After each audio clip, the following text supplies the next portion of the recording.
jamaah. Alhamdulillah. Boleh tepuk tangan lagi, masih semangat semuanya ya. Semangat ya. Semangat dong, yang di rumah juga ya. Masih dong. Yang baru bergabung, hari ini kita sedang membahas tema sembunyikan kesulitan, Allah bantu diam-diam. Aku penasaran deh, Ustadz Syam. Yeah. Tadi Ustadz Maulana, Ustadz Afif sudah membahas bagaimana caranya kalau misalkan kita punya masalah, punya hutang, kita bisa minjem sama orang kalau sudah kepepet banget dan ada orang yang membantu kita gitu ya dan Allah kasih pertolongan gitu ya. Nah ketika kita sudah mendapatkan pertolongan hutang, kita terlilit hutang, bener nggak lebih baik tuh kita jangan ngomong-ngomong lagi ke orang atau jangan kayak minta dikasihanin gitu. Lebih baik diam-diam aja biar nanti tuh Allah bantu dengan hal yang tak terduga gitu. Seperti itu kau Ustadz Syam? Baik. Silakan Ustadz. Terima kasih Mas Soni, tapi guru kami Ustaz Maulana, Ustaz Afif, serta para alim ulama yang dimuliakan Allah Subhanahu wa taala. Al-Qur'an surah At-Talaq ayat 3. A'udzu billahi minasy syaithanir rajim. Allah. Wa yarzuquhu min haitsu la yahtasib. Wa man yatawakkal على الله فهو حسبه إن الله بالغ أمره قد جعل الله لكل شيء قدرا. Ayat 3 ini sebenarnya masih bersambung dengan akhir dari ayat 2. Wa may yattaqillaha yaj'al lahu makhraja. Lalu ayat 3-nya baru berbunyi wa yarzuquhu min haitsu la yahtasib wa may yatawakkal 'ala Allahi fahuwa hasbuh.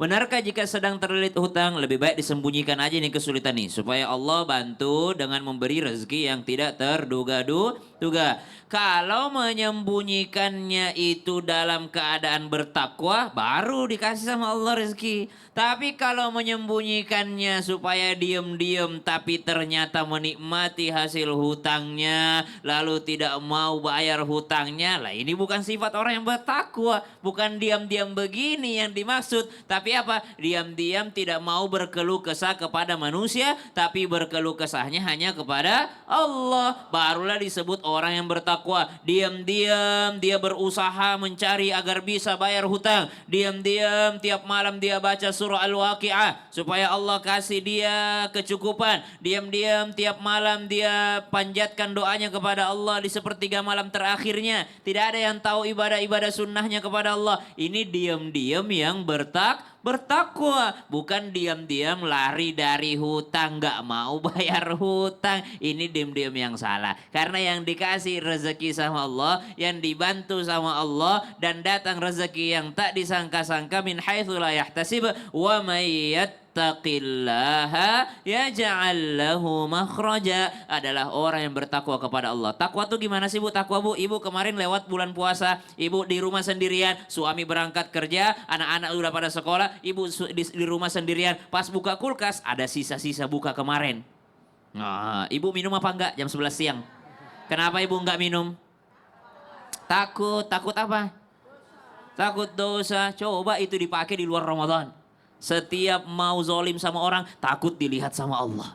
Setiap mau ninggalin sholat, takut dilihat sama Allah. Itu yang disebut dengan bertakwa. Sehingga merasa dijaga sama Allah. Inilah yang mendatangkan solusi dari setiap masalah. Dan mendatangkan rezeki dari jalan yang tidak disangka-sangka. Lalu bagaimana jika lo menceritakannya kepada orang? Kalaupun menceritakan, bukan gali lobang, tutup lobang. Ada orang berhutang sana sini, lalu ditambal lagi dengan hutang yang baru, ditambal lagi dengan hutang yang baru. Padahal dia berhutang bukan untuk kebutuhan. Nabi SAW juga ada hutang piutangnya. Para sahabat Nabi radhiyallahu anhum ajma'in juga diajarkan demikian. Ada yang diperbolehkan untuk hutang piutang. Kenapa diperbolehkan hutang piutang? Karena memang dalam syariat Islam tidak diharamkan. Hukumnya boleh, tapi berhati-hati di dalamnya karena bisa jadi ada dosa juga di dalamnya. Kalau sudah mengandung unsur kebohongan, udah mengandung unsur penipuan, ada mengandung unsur menunda-nunda pembayaran bayaran, tidak mau. Yang menghutangi juga jangan sampai ada dosa di sana. Kenapa? Dosa riba, dosa menzalimi. Udah tahu orang lagi susah, malah ditambahin susahnya. Auzubillahi min zalik. Berarti itu diam-diam sembunyi-sembunyinya itu bukan ke sesama manusia ya. Berarti Iya. kita diam itu tapi tetap bertakwa, berusaha dalam doa Iya gitu ya. dong, berusaha Masya Allah. dong. Terima kasih Ustaz ya. Siap, sama-sama. Tepuk tangan sekali lagi untuk guru-guru kita, Masya Allah, tabarakallah. Semoga yang punya hutang semuanya lunas, amin. Rezekinya berlimpah, amin. Dalam lindungan Allah Subhanahu Wa Taala, amin ya robbal alamin. Kita lanjutkan lagi ya jam yang ada di rumah ya. Ustaz Afif, izin. Baik. Kali ini Alhamdulillah. hubungannya dengan orang tua dan anak, Ustaz. Mm-mm. Orang tua kan biasanya punya feeling ya atau rasanya peka gitu, apalagi terhadap anak. Ada anak yang berusaha menyembunyikan kesulitannya gitu. Tapi orang tua bisa tahu, mungkin lewat dari mimik mukanya, tingkah lakunya gitu ya. Itu sebenarnya orang tua harus gimana? Anak juga harus gimana, Ustaz? Baik. Silakan Ustaz Afif. Bismillahirrahmanirrahim. Alhamdulillah wassalatu wassalamu ala Rasulillah. Di dalam Al-Qur'an, sifat orang tua kepada anak itu pernah dirasakan oleh Nabi Ya'qub alaihissalam. Qala ta'ala falamma fasalatil 'iru qala abuhum inni la ajidariha Yusuf. Masya Allah. Ya. Ketika satu kabilah saudara-saudara Yusuf alaihissalam pulang dari Mesir menuju Palestina, menuju Nabi Yakub kembali, ternyata hadirin dirahmati Allah, Nabi Yakub mencium baunya Yusuf alaihissalam. Apa yang dia cium? Aromanya. Nah, ini menandakan seorang tua pasti tahu keadaan anaknya. Ini adalah mujizat Nabi Yakub. Sama, dialektika, ada sebuah dialektika di Betawi. Kira-kira begini. Kalau dia mondok, anaknya mondok, biasanya emaknya begini. Ibu-ibu pernah merasakan kayak begini. Bau-baunya anak gue mau pulang nih. Pernah dengar kayak gitu? Atau pernah merasakan ini bau-baunya anak mau nyampe nih kayak gitu ya. Dan itu adalah hubungan batin seorang tua kepada anak. Apalagi anaknya kelihatan punya masalah. Nah, yang menjadi persoalan di sini adalah bagaimana kita mengungkapkan masalah ke orang tua kita. Bukankah orang tua kita sudah renta, sudah capek, banyak masalahnya. Kita tambah lagi masalahnya. Hadirin yang dirahmati Allah Subhanahu wa taala, jangan sungkan bilang kepada orang tua kita, "Mak, tolong angkat tangan, Mak. Saya butuh 10 jarimu mengangkat tangan karena persoalan saya berat." Jangan menjadi pahlawan sendirian atau merasa paling sukses di dunia. Ingat, kesuksesan kita barangkali adalah doa orang tua kita. Maka persoalan boleh diberikan kepada orang tua kita untuk dipanjatkan doa. Banyak anak-anak yang enggan menceritakan persoalannya karena nggak enak bikin orang tuanya capek atau bikin orang tuanya jadi kepikiran. Tapi percayalah, belum pernah ada orang tua merasa letih terhadap persoalan anaknya. Betul nggak, Bu? Ibu kalau anaknya curhat mau dengerin apa enggak? Mau dengerin kan? Ya. Apalagi anaknya curhatnya bawa martabak 2 loyang. Masya Allah. La haula wa la quwata illa billah. Maka jangan takut datang ke orang tua, minta doa kepada orang tua. Bukan persoalan yang ini dibebankan, tapi doa orang tua ini sangat mustajab. Hadirin dirahmati Allah, bukankah doa seorang ibu sampai ke arsy, terbuka pintu arsy bagi doa seorang ibu? Maka bila kita punya persoalan, datanglah ke ibu kita, datang ke orang tua kita, minta maaf kepadanya.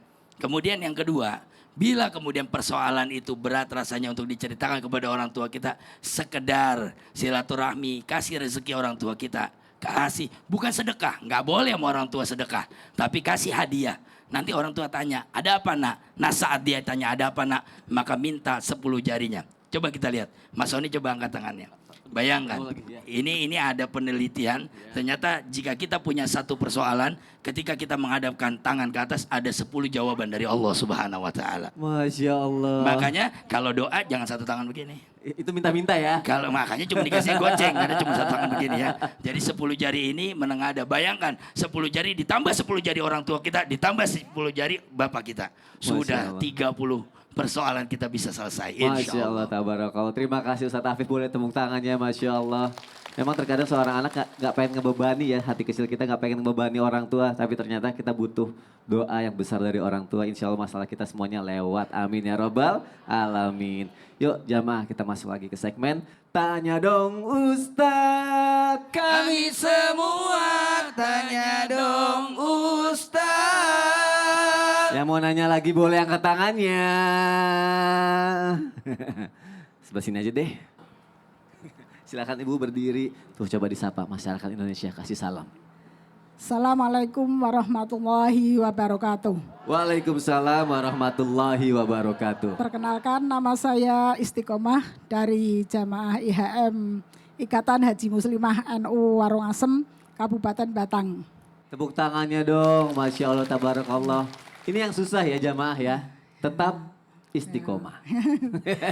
Baik, izin Ustaz Syam. Tanya dong Ustadz, Iya, Ustaz Syam izin, Ustaz Maulana juga. bagaimana caranya menyembunyikan sesuatu kedeketan. masalah atau kesulitan seorang anak terhadap kebutuhan orang tua dan keluarganya. Terima kasih kepada Pak Ustadz, kami mohon penjelasannya. Terima kasih Ibu, sudah bertanya, silakan duduk. Ustaz Syam dijawab dulu deh, dari sisi seorang anak dan juga orang tua juga. Silakan Ustaz. Jadi ada seorang anak, dia punya keinginan nih, dia punya passion sebenarnya, dia punya keinginan di masa depan. Saya pengen bangun usaha, saya pengen ini, tapi ternyata dia harus menghidupi adik-adiknya. Atau dia disebut kalau sekarang namanya generasi sandwich. Udahlah dia menafkahi keluarganya sendiri, dia juga harus menafkahi atas. Jadi sandwich dia di tengah-tengah. Subhanallah, nafkahi bawah, nafkahi atas juga. Bagaimana cara menyembunyikan kesulitannya? Sebenarnya bukan disembunyikan, mesti dibicarakan. Karena dibicarakan itu bukan berarti seorang anak durhaka kepada orang tuanya. Misal dia kesampaikan kepada orang tuanya, mohon maaf ya mah ya, belum bisa ngumrohin nih soalnya kakak ada kebutuhan mau buka usaha dulu. Doain mah lancar biar nanti ngumrohinnya bukan mama doang tapi kita bareng-bareng berangkatnya. Itu nggak ada masalah, bukan dosa itu, subhanallah. Dalam Islam dikenal dengan istikharah wal istisyarah. Istikharah itu sholat 2 rakaat minta petunjuk sama Allah. Istisyarah itu yang kita kenal dalam bahasa Indonesia yang diserap dari bahasa Arab musyawarah. Jadi kepada orang tua hitungannya musyawarah, bukan berarti menyakiti perasaan orang tua, tidak. Dia datang kepada maknya, "Ma, minta maaf ya Ma, belum bisa ngasih bulan ini, saya ada kebutuhan ini. Pak, minta maaf ya Pak, saya bulan ini ada kebutuhan ini." Enggak ada masalah, tapi sampaikan dengan tetap memuliakan orang tua tanpa menyakiti perasaan orang tua. Bukan disembunyikan, ternyata dibicarakan ya. Ustaz, ya. Dibicarakan. Kalau Ustaz Maulana gimana? Dan kepada orang-orang yang niatnya baik untuk membantu keluarga itu bagus. Tepuk tangan dulu dong. Ada kewajiban kita kepada keluarga, diantaranya adalah kepada siapa? 4 ini ya. Kalau kepada orang tua namanya bakti. Kepada saudara namanya tanggung jawab. Kepada istri keluarga namanya nafkah. Kemudian kepada anak-anak namanya kewajiban. Maka dahulukan kewajiban-kewajiban kita. Bisa jadi itu masuk pada posisi kewajiban. Untuk yang kedua, apa itu yang kedua? Untuk memuliakan. Jangan sampai dia minta tolongnya sama orang lain. Padahal ada diri kita. Ini. Kemudian yang ketiga, ini adalah bentuk kebaikan. Kebaikan yang bagus itu adalah ketika kita membalas kebaikan itu. Padahal mungkin dia tidak minta, tapi kita kasih. Yang berikutnya apa lagi? Sedekah yang terbaik adalah kepada yang terdekat. Dan sasaran yang tepat. Sasaran yang tepat. Betul tidak? Betul. Kepada yang tidak dikenal palanya 10. Kepada yang dikenal palanya 100. Kepada keluarga palanya 1000. Kepada anak, kepada istri 1000. Kepada anak itu 10.000. Kepada orang tua 100.000. Masih ada lagi nggak Ustadz yang paling tinggi? Gak usah dibahas itu. Hah? 1 juta pahalanya kalau pada ustadz ya. Jamaah. Tapi dijawab Jadi juga. ini adalah kewajiban, kehormatan, menjaga kehormatan, kemuliaan, kemudian kebaikan, kemudian satu lagi, mohon maaf bisa jadi ini adalah sasarannya tepat. Satu lagi, apa itu? Mau tahu? Mau. Ini adalah bagian daripada ibadah kita. Masya Allah. Ibadah kita, lalu bentuk kasih sayang kita. Terima kasih Ustaz Maulana, terima kasih Ustaz Syam, tepuk tangannya dong. Ustaz Syam boleh duduk, Ustaz Afif, Masya Allah. Ibu terjawab ya Bu ya, Masya Allah. Semoga Ibu bisa tetap menjadi ibu yang istiqomah ya. Ibu nanya? Oke, silakan berdiri.